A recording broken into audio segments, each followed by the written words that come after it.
Si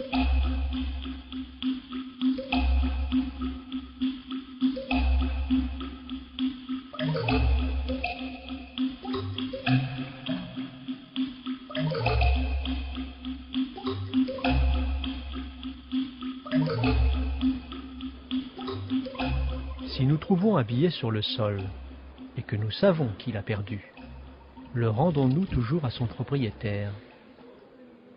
Plusieurs personnages sont impliqués dans cette expérience. Il y a d'abord Monsieur Dupont, qui a tendance à perdre ses billets. Et voici Madame Delallès, qui est très attachée à son chien, un charmant basset artésien. N'oublions pas enfin Monsieur Duchemin, qui est un petit peu perdu. D'ailleurs, il n'interviendra pas tout de suite. Tout le monde est prêt? Alors allons-y.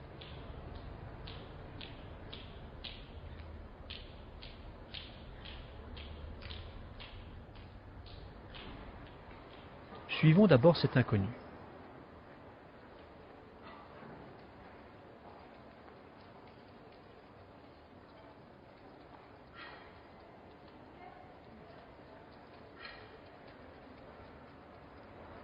Très bien. Alors essayons avec un autre inconnu.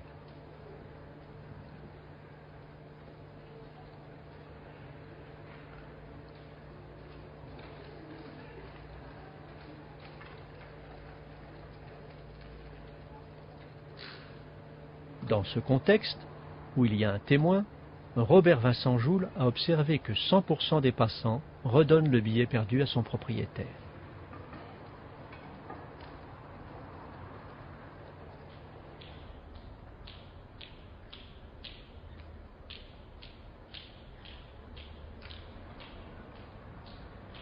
Cette fois, la rue est déserte. Mais M. Dupont est toujours là. Et toujours aussi distrait.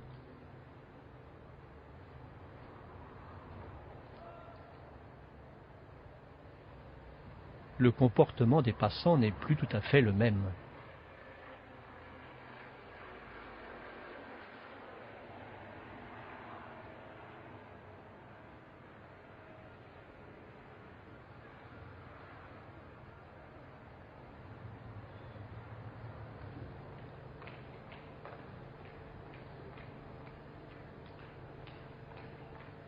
Lorsqu'il n'y a aucun témoin, on observe que 30% des passants seulement redonnent le billet perdu à son propriétaire.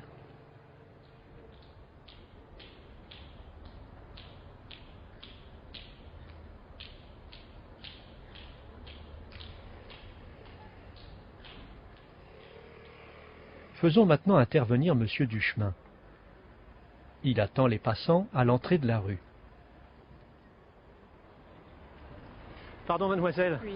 je m'excuse, je suis un petit peu perdu, je cherche la place Stanislas. Bah alors c'est tout ça. Vous allez juste contourner la cathédrale. Oui. Une fois arrivé de l'autre côté, vous aurez une grande place. Sur votre droite, vous aurez des arcs et ça sera à droite. Après les arcs, je vais à droite. Après les arcs, à droite.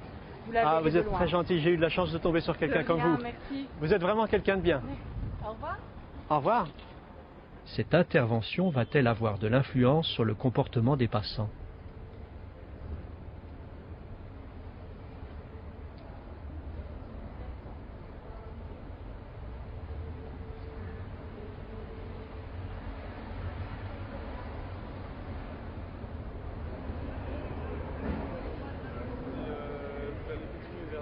Et en fait c'est juste derrière les arches. D'accord. Eh ben, merci beaucoup. J'ai eu de la chance de tomber sur quelqu'un comme vous. Vous êtes vraiment quelqu'un de bien. Merci. Merci à vous. Au revoir.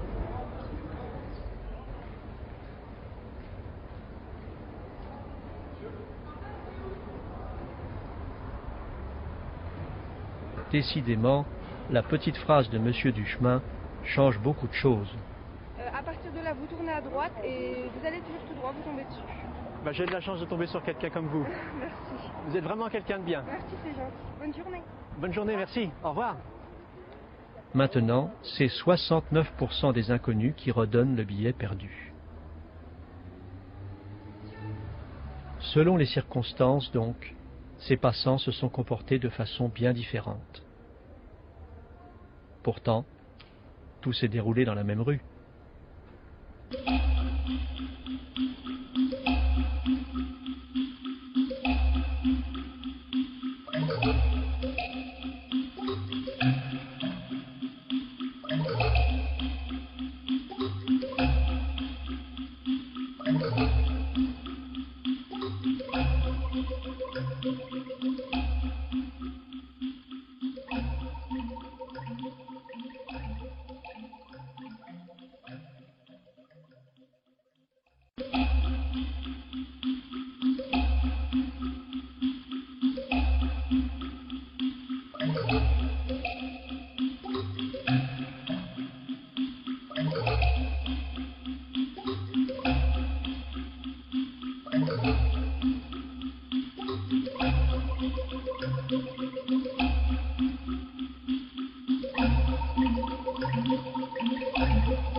On se demande bien souvent dans la vie comment obtenir quelque chose de quelqu'un.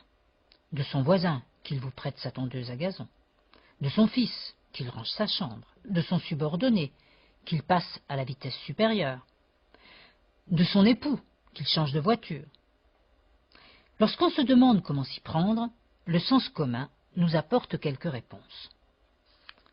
Si nous disposons d'un pouvoir réel sur l'autre, ce qui est le cas dans les couples chefs-subordonnés, instituteurs-élèves, parents-enfants, nous pouvons manier la carotte et le bâton, c'est-à-dire la tactique de la sanction. Cette tactique s'avère souvent assez efficace pour obtenir au tenté ce que l'on souhaite obtenir au tenté. Malheureusement, on peut parier que dès qu'on aura le dos tourné, le subordonné ou l'élève se mettra à faire tout autre chose, puisque les raisons qu'il peut se donner d'avoir fait ce qu'il a fait sont des raisons purement externes qui demandent à être reproduites pour que l'acte dure ou soit lui-même reproduit. Par exemple, je ne voulais pas perdre ma prime. On m'avait promis de pouvoir partir plus tôt. Mon père m'avait promis de m'emmener au ciné. Ces raisons n'engagent pas la personne. Elles ne sont pas liées à ce qu'elle voulait elle-même ou à ce qu'elle est. Elles ne conduisent donc pas à la reproduction de l'acte. Mais on peut aussi adopter la tactique de l'avocat, c'est-à-dire essayer de convaincre, fournir des raisons, des informations susceptibles de conduire à l'acte attendu. On peut y arriver. Le grand psychologue Kurt Lewin avait ainsi réussi à convaincre des ménagères qu'il était judicieux et bon de préparer pour leur famille des morceaux de triperie, des tripes, de la cervelle. Mais réussir l'acte de persuasion n'implique pas que la personne, parce qu'elle est convaincue, passe par la suite à l'acte. Questionnés, 3 semaines plus tard, les mêmes ménagères reconnurent n'avoir pas servi de bas morceaux à leur famille. Être convaincu qu'un comportement est bon, judicieux ou nécessaire ne conduit pas nécessairement à la réalisation de ces comportements. Par exemple, vous pouvez être convaincu de la nécessité d'utiliser des préservatifs, cela ne veut pas dire que vous allez le faire. Si la tactique de la carotte, du bâton ou les bonnes raisons ne marchent pas, que faire? Des psychologues sociaux, comme précisément Kurt Lewin, vous répondront: il faut engager la personne dans un cours d'action conduisant à l'acte attendu. J'ai bien dit engager. Kurt Lewin avait eu bien plus de succès en obtenant des ménagères, après qu'elles aient été convaincues de la nécessité de cuisiner des bas morceaux, qu'elles disent publiquement, et ça c'est un acte, qu'elles serviraient des bas morceaux dans les jours à venir. Les recherches de Kurt Lewin datent des années 40. C'est en 1966 que 2 psychologues sociaux, Friedman et Fraser, publièrent 2 recherches reprenant la problématique de l'engagement en introduisant dans la littérature scientifique la technique dite du pied dans la porte. Je n'évoquerai ici que l'une des recherches de ces auteurs. L'acte attendu était un acte très coûteux, difficile à obtenir. On demandait aux ménagères d'accepter l'implantation dans leur jardin d'un énorme panneau demandant au conducteur d'adopter une conduite sûre. En se présentant auprès de ménagères et en leur demandant directement si elles étaient d'accord, moins de 20% de ces ménagères acceptèrent. Friedman et Fraser décidèrent, dans une autre condition expérimentale, d'engager les ménagères par un acte préparatoire bien plus anodin, mettre une petite affichette à leur fenêtre. Presque toutes acceptèrent de mettre cette affichette à leur fenêtre. Lorsqu'on revint par la suite leur proposer la pose du panneau, elles furent cette fois-ci plus de 70% à accepter. Comme quoi, la réalisation préalable d'un petit acte peu coûteux qu'on ne peut pas refuser peut vous prédisposer à accepter par la suite un acte bien plus coûteux. De nombreuses recherches ont par la suite confirmé cet effet du pied dans la porte. Ces recherches ont été réalisées aux États-Unis, mais aussi dans d'autres pays dont la France. En 1971, Charles Kissler pourra fournir une remarquable synthèse de telles recherches dans son livre « La psychologie de l'engagement », malheureusement non traduit en français. Puis d'autres procédures, c'est-à-dire d'autres façons de s'y prendre pour engager les gens dans un cours d'action, ont été présentées par la suite par d'autres chercheurs. Celles-ci sont décrites par Joule et Beauvois dans leur ouvrage de 2002. Le film Le billet perdu a été réalisé d'après une série d'expérimentations de Robert Vincent Joule, conduite dans les rues d'Aix-en-Provence. Il montre un pied dans la porte. Le comportement attendu consistait à signaler à un piéton, en fait un compère, marchant devant la personne prise au hasard comme sujet expérimental, qu'il venait de perdre un billet de 50 francs. Ce n'était pas là un comportement facile, puisque, dans la condition contrôle, sans aucun pied dans la porte, la plupart des passants empochaient le billet sans rien dire à personne. Comment conduire les passants à plus d'honnêteté? Joule y parvint de la façon suivante. On repère un piéton qui sera l'un des sujets. Ce repérage est dirigé par le hasard. Un compère de l'expérimentateur se présente et s'adresse à lui pour demander son chemin et se faire aider à lire le plan de la ville. Dans certains cas, ce premier compère remercie le sujet avant de le quitter par la phrase « J'ai eu de la chance de tomber sur quelqu'un comme vous. Vous êtes vraiment quelqu'un de bien. » Quelques secondes plus tard, intervient un second compère qui, alors qu'il marche devant le piéton sujet, laisse tomber de sa poche un billet de 50 francs en sortant son mouchoir.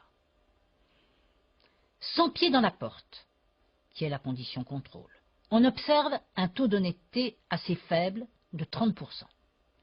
Avec la procédure de pied dans la porte qui vient d'être décrite, ce taux passe à 69%. Donc, près de 70% des piétons soumis à la procédure du pied dans la porte se montrent honnêtes. Comme quoi, un premier comportement d'aide qu'on ne peut refuser, les piétons ne pouvaient envoyer promener le compère, comportement ayant donné lieu à un étiquetage psychologique, vous êtes vraiment quelqu'un de bien, a rendu honnête quelques 40% de piétons qui ne l'auraient pas été sans cette procédure. Engager une personne dans un cours d'action suppose donc qu'on obtienne d'elle un premier comportement. Ce premier comportement a été appelé par Beauvois et Joule en 1981 comportement préparatoire. Pour que celui-ci soit efficace, un certain nombre de conditions doivent être remplies. Ces conditions sont dites conditions d'engagement.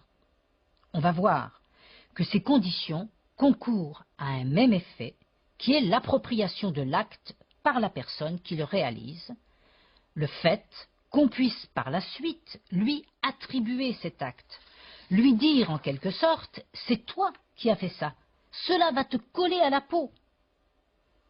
Je vous renvoie pour cela à l'analyse théorique faite par Joule et Beauvois en 1998. Alors, quelles sont ces conditions d'engagement? Eh bien, il faut que cet acte soit réalisé dans un contexte de liberté. Un acte préparatoire réalisé dans un contexte de liberté est plus engageant qu'un acte réalisé dans un contexte de contrainte. Il faut que cet acte soit public, c'est-à-dire que la personne le fasse au vu et au su des autres. Il faut que cet acte ait un caractère explicite, qu'il n'ait pas de signification ambiguë. Il ne peut appeler des explications contradictoires. Il faut que cet acte ait un caractère irrévocable, que la personne ne puisse l'annuler, ne puisse revenir dessus. Il faut aussi que cet acte soit répété. Qu'en est-il au niveau des conséquences de l'acte? Eh bien, il faut que cet acte ait des conséquences. Un acte est d'autant plus engageant qu'il a des conséquences importantes. Il faut aussi que cet acte soit coûteux pour la personne. Un acte est plus engageant lorsqu'il est difficile. Enfin, il faut que cet acte ne puisse être expliqué par des raisons externes. Je l'ai dit, si je peux attribuer mon acte à une pression externe, une promesse de récompense, une menace de punition, je ne serai, pour ainsi dire, pas engagé. L'étiquetage psychologique est une façon d'éliminer les contraintes externes de la tête du sujet en avançant une explication ne tenant qu'à sa personne. Vous êtes quelqu'un de bien. C'est une façon de dire au piéton qui vient de vous aider à trouver votre chemin, c'est vous qui avez décidé de m'aider, et tout le monde ne l'aurait pas fait. Ces conditions d'engagement concourent donc à une appropriation de son acte préparatoire par la personne, et c'est cette appropriation qui va s'avérer déterminante pour la suite du cours d'action. L'acte engageant réalisé, on peut s'attendre à ce qu'il ait plusieurs sortes de conséquences, et c'est la description de ces conséquences qui occupe la psychologie de l'engagement. En fait, l'engagement dans un acte, par exemple, signer une pétition en faveur d'une cause C en mettant son nom et son adresse sur une liste de pétitionnaires, va avoir deux types de conséquences. Des conséquences comportementales et des conséquences cognitives ou mentales. Je vais les envisager successivement. Les conséquences comportementales ont été celles qui ont le plus retenu l'attention parce qu'elles sont quelquefois spectaculaires. Pensez aux panneaux encombrants que devaient mettre dans leur jardin les ménagères de Friedman et Fraser. Ces conséquences comportementales sont de deux types. Une personne engagée aura tendance à s'accrocher à ses décisions et à les reproduire, même lorsqu'elles s'avèrent désastreuses.